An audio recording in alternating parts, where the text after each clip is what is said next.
Hi, I'm Robert Rosborough, and I'm here with the Aurora football team. Guys, go ahead and introduce yourselves. We got Coach Bob Mahalik. I'm Colin Garnick. I'm Nolan Sacco. All right, it's coming up on the 2015 football season. You guys are joining the Suburban League this year. Bob, what is your outlook for this season? We were talking, you think it's going to be a little bit more challenging for you. You're going to be playing some bigger teams. What's your overall take on? Yeah, we're excited. You know, we enjoyed our time in the CVC, but we're excited for the new challenges of Suburban. And as you mentioned, we're going to be one of the smaller schools, so it'll certainly be a challenge for us to compete in a bigger league.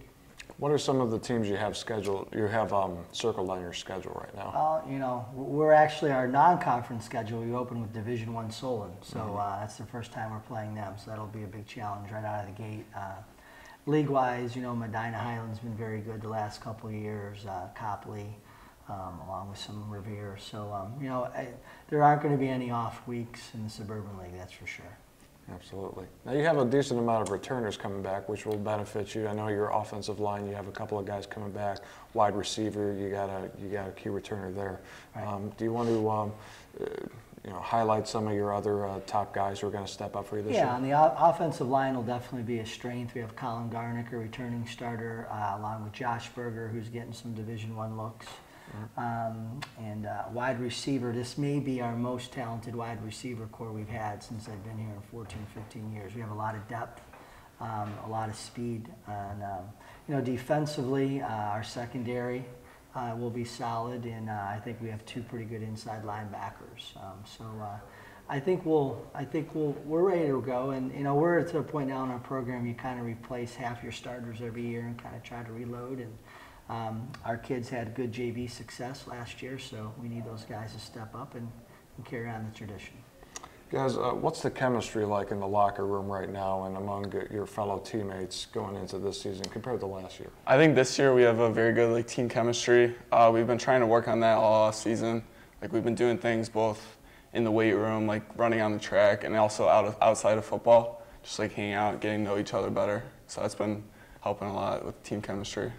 Okay. Do you want to talk about the offensive line and how you see your role changing maybe from last year? Are you looking forward to taking on maybe a bigger role? Last year, I'll be playing the same position as last year, but we only have two returning on the offensive line, so it's going to be interesting to see how it ends up by the first game against Solon, to see how much we can get with the offensive line. Okay. Now, are you guys going to be more of a running team or more of a passing team this year? I feel like Aurora's always been kind of a running team, but like Coach Mahalik said, we have a very good wide receiver core this year, so I think we could also throw the ball when we need to. But we always have a big offensive line, so we'll be able to run behind them. Okay. Definitely having the dual attack threats on offense is always a key thing to keep your opponents off balance. Absolutely. Yep. Okay. Where do you think your team has improved the most from last year? I think as a whole, our team strength and our team speed. You know, we'll probably dress a little over 80 guys on Friday night, and it's not just about sometimes those first 15 to 20 guys, but when you go down that roster, I think we've made big improvements as a team, both on and off of the field, like Nolan said. I think we have a good chemistry. I think everybody's working hard and trying to prove they can contribute in one way or another. So I think that's been a big improvement this offseason. Now, having made it to the second round of the playoffs last year, before losing to Hubbard, are you guys hungry to get back there? And yeah, you always are. We've been fortunate enough to make it 10 years in a row now, and we're proud of that streak. And hopefully this will be number 11. We won a state title way back in 2008. I've always said that's kind of changed, what's considered a successful season in Aurora from forevermore, and I'm sure these guys will tell you that's our goal, win our league first and then make a deep playoff run and see what happens. All right, great. Well, that was the Aurora football team gearing up for 2015. You can follow all the coverage of Aurora all season long on cleveland.com and other football teams around the area.